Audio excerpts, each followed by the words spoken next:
என்ன ரோகிணி கண்ணு என்னைக்கும் இல்லாமல் இன்னைக்கு ரொம்ப சந்தோஷமா இருக்க அப்படின்னு சிந்தாமணி கேட்க, ஐயோ ஆண்டி எல்லாம் உங்கள் நேரம் தான், நீங்கள் எங்கிட்ட சேர்ந்ததான் எனக்கு எல்லாமே நல்லதாக நடக்குது அப்படின்னு ரொம்ப சந்தோஷத்தில் துள்ளிக்கிட்டு சொல்ல, என்ன கண்ணாச்சு என்ன ஆச்சு சொல்கிறேன் ஆண்டி சொல்கிறேன் அப்படின்ட்டு தான் போய் கெஞ்சினதையும் அவங்க ஆர்டர் கொடுத்ததையும் அதே நேரம் அங்கே போயிட்டு மனோஜ்கிட்டையும் அவங்க ஆத்தாக்காரிட்டையும் இனிமேல் நீ தான் எனக்கு லைஃப் பார்ட்னராக ஆவ அப்படின்னு சவால் விட்டுட்டு வந்ததை முதற்கண்டு இந்த பிள்ளை சந்தோஷமாக சொல்லுது. அதை கேட்டுட்டு அப்படியே சிந்தாமணி அப்படியே வயிறு எரியுது.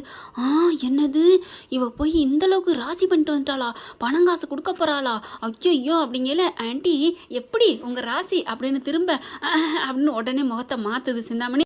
ஆமா கண்ணு என் ராசி தான் அப்படின்னு அப்படியே அங்கிட்ட ரோகிணி திரும்பின கையோட அப்படியே ஒன்று ஏன் ஆத்தே இவ பெரிய ஆள் தான் போல இருக்கே, சரியான ஆள் தான், கொஞ்சோன்னு ஒரு இலை கிடைச்சா இல்லை இலையில இருக்க காம்பு கிடைச்சாலும் கூட நடு கடல்லேருந்து கரைக்கு வந்துருவா போல இருக்கே, அடேங்கப்பாங்கப்பா அப்படின்னு சிந்தாமணி நினைக்குது.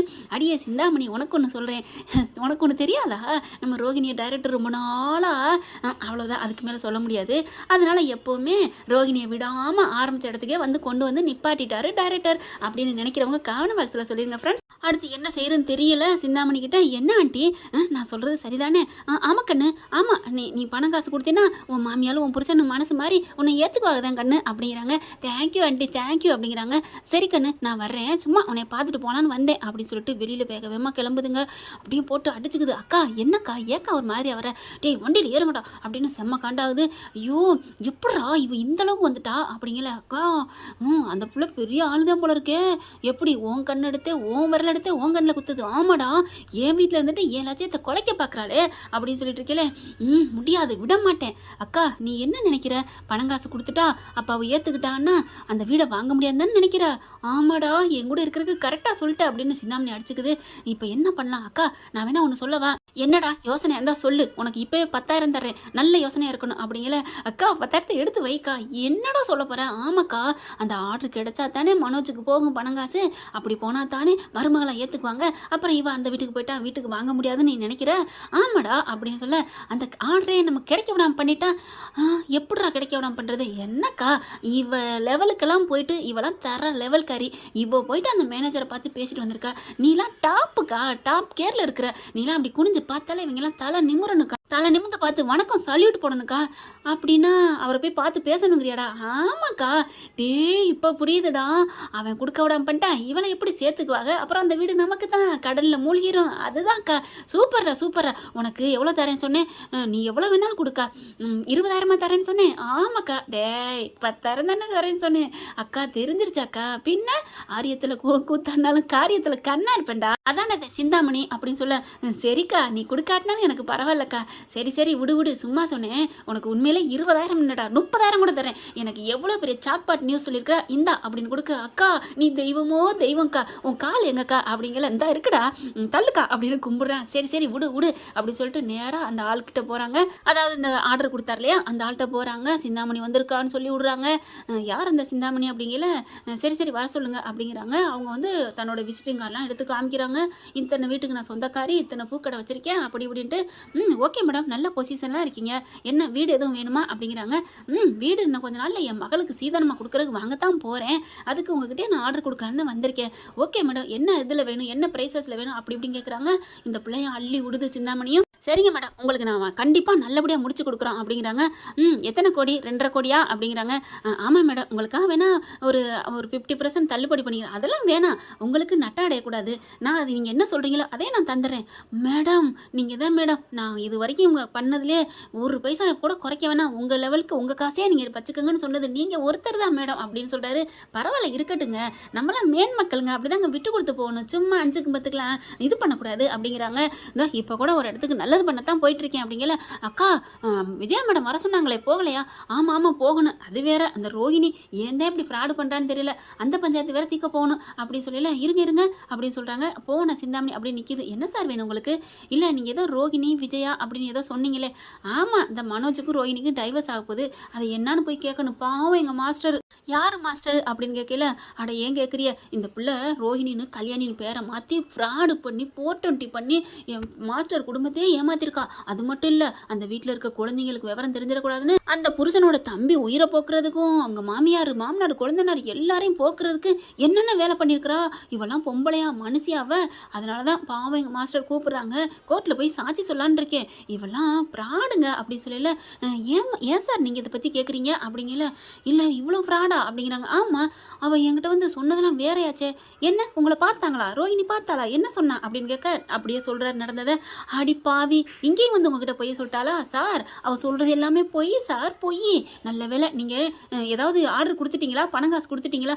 அதெல்லாம் இல்லை, உடனே ரத்து பண்ணுங்க சார், இல்லைன்னா போச்சு சார். என்ன மேடம் சொல்கிறீங்க அப்படிங்கிற இங்கே கூட வந்தாலும் அப்படின்னு சிந்தாமணி காட்டுது.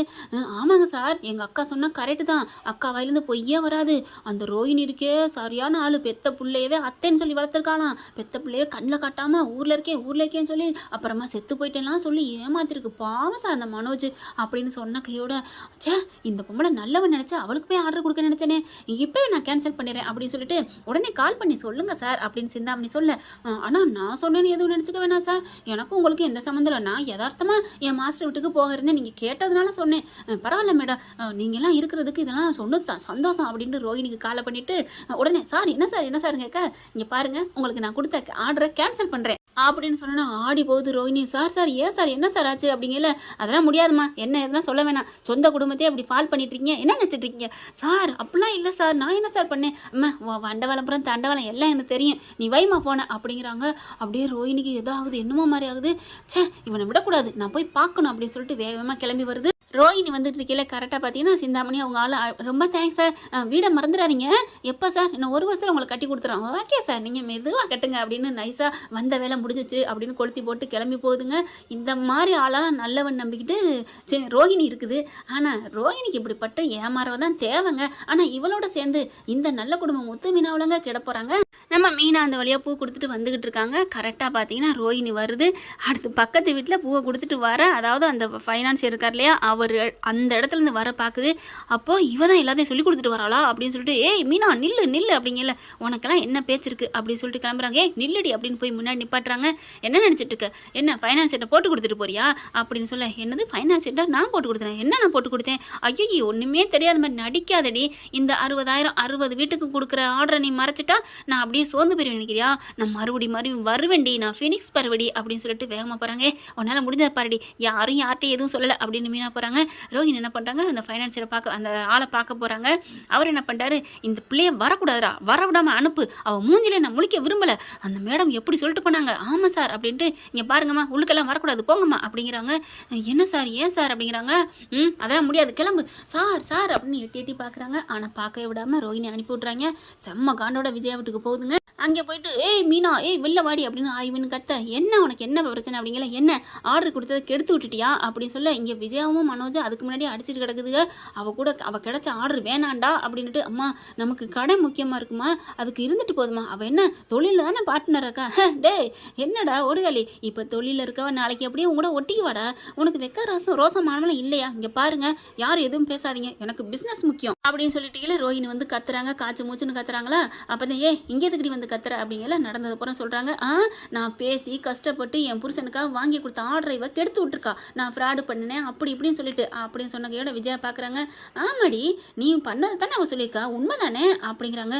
ஆண்டி என்ன ஆண்டி, நான் ஆர்டர் யாருக்கு வாங்கி கொடுத்தேன், உங்கள் பிள்ளைக்கு தானே ஆண்டி. ஐயோ நீ ஆர்டர் வாங்கி கொடுத்தாட்டி நாங்கள் அப்படியே உயிரை விட்டுருவோமா, நீ தேவையில்லடி, நாங்கள் பார்த்துக்கண்டி எங்கே பொழப்ப, உன் மூலமாக வந்த ஆர்டரை வேணான்னு தான் நினச்சிட்டு இருந்தோம், தேவையில்லாமல் வந்துருச்சேன்னு நான் என்ன பண்ணுறது நினச்சிட்டு இருந்தேன் அப்படிங்கிற. மனோஜ் வந்துட்டு அம்மா விடுங்கம்மா, இதெல்லாம் ஒரு பிரச்சனை இல்லை அப்படி சொல்லிட்டுக்கல. மனோஜ் அப்போ உனக்கு புரிஞ்சிருச்சா மனோஜ், உனக்கா நான் எவ்வளோ கஷ்டப்பட்டுருக்கேன் அப்படி இப்படின்னு சொல்ல. இங்கே பாரு மீனானால உனக்கு ஆபத்தே நடக்கும் பாரு, நான் உனக்கு 60 வீட்டுக்கு வாங்கி கொடுத்துருக்கேன், உனக்கு இப்போவே 20 லட்சம் 40 லட்சம் அப்படின்னு ஏறிக்கிட்டே போகும். ஏன் மனோஜ் என்னை விட்டுட்டு இவங்கெல்லாம் நல்லவும் நம்பிட்டு இருக்கா அப்படிங்கிற. மனோஜ் ஒரு மாதிரியா பார்க்க செம்ம காண்டாகிறாங்க. இங்கே ஸ்ருதி வேகமாக வர்றாங்க. வாயை மூடுங்க நிறுத்துங்க ரோஹிணி அப்படின்னு சொல்லிட்டு. என்ன அப்படிங்கிற மாதிரி பார்க்க, என்ன நீங்கள் தான் இந்த ஆர்டர் வாங்கி கொடுத்தீங்களா, என்ன எனக்கு தெரியாது நினச்சிட்டு இருக்கீங்களா அப்படிங்கிற. எல்லாரும் பார்க்குறாங்க. என்ன ஸ்ருதி சொல்கிற அப்படின்னு ரவி கேட்குறாங்க. முத்து கேட்குறாங்க. ஆமாம் இது நாள் வரைக்கும் நான் சொல்லாமல் இருந்தேன், பாவம் மீனா எவ்வளோ நல்லவங்க தெரியுமா, மூடி மறைச்சிட்டே இருக்காங்க இவளுக்காண்டி அப்படின்னு சொல்ல. என்ன நடந்துச்சு அப்படின்னு கேட்கல தான் அந்த ஆர்டர் வாங்கி கொடுத்தது மீனா தெரியுமா அப்படிங்கிறாங்க. என்ன சொல்கிற அப்படின்னு அண்ணாமலை கேட்குறாரு. ஆமாம் அங்கிள், அன்னைக்கு இந்த மாதிரி 275 வீட்டுகளுக்கும் ஃபர்னிச்சர் சாமான் வேணும்னு சொன்னோன்னே என் வீட்டுக்காரோட அண்ணன் ஒருத்தர் இருக்காரு, அவருக்கே கொடுக்குறீங்களான்னு மீனாவா கெஞ்சி கேட்டாங்க தெரியுமா. இதில் இவங்களாம் பில்டப் பண்ணிக்கிட்டாங்க அப்படின்னு சொல்ல, ஏண்டி அப்படி சொன்னேன் அப்படின்னு மனோஜ் கேட்க, இல்லை மனோஜ், நான் கொஞ்சம் நல்ல பேர் எடுக்கணுங்கிறக்காத்தான் அப்படி தெரியாமல் சொல்லிட்டேன் அப்படின்னு சொல்ல, மீனாவும் தானே சொல்லாமல் இருந்தாங்க, இன்னமும் மீனா மாட்டி விட பார்க்குறீங்களா. அப்போ கூட மீனா, பரவாயில்ல ஆண்டியும் மனோஜ் ரோஹிணியோட சேர்ந்து மனசை புரிஞ்சு வாழ்ந்தா போதும், இதில் என்ன எனக்கு பேருக்கால நான் வாங்கி கொடுக்கல ஆர்டர் அப்படின்னு மீனா சொன்னாங்க. அப்படி சொன்ன அவங்க எங்கே, அவங்க வாங்கி கொடுத்த ஆர்டரை நான் தான் வாங்கினேன்னு பொய் புள்ளிட்டு தெரிஞ்ச இவங்க எங்கே. நீங்களாம் இன்னும் திருந்தவே மாட்டீங்க, பொய் பேசின வாய்க்கு போஜனம் கிடைக்காதுன்னு சொல்லுவாங்க ரோஹிணி. சே அப்படிங்கிறாங்க. அப்படியே எல்லாரும் பார்க்குறாங்க. விஜயா வராங்க. மானங்கட்டவளை, இந்த பொழப்பு உனக்கு எதுக்குடி, ஏன்டி இப்படி அடுத்த வீட்டில் இருக்க எடுத்து திங்கிறது மாதிரி நீ இப்படி பண்ணிட்டு இருக்க, அவள் பண்ணதை நீ பண்ணேன்னு சொல்றியா அப்படின்னு சொல்ல, இல்லை அப்படிங்கிற மனோஜுக்கு செம்ம கோவம் வருது. ஏண்டி இப்போதாண்டி உன்னை நான் நல்லவன் நினச்சேன், இன்னும் நீ திருந்தவே மாட்டியா, கேவலமான அடிச்சு வெளில போடி அப்படிங்கிறார் மனோஜ். இல்லை மனோஜ் சொல்ல, போறியா என்ன அப்படின்னு கழுத்தை பிடிச்சி தள்ளிடுவேன், ஏன்னா நீ எங்கேயாவது வச்சிருப்ப, எடுத்துகிட்டு போய் வீடியோ எடுத்து காமிப்ப, அதனால தான் நான் வாயால் சொல்கிறேன், போயிரு அப்படிங்கிறாங்க. அப்படியே மீனாவையும் முத்துவையும் முறைச்சு பார்க்குறாங்க.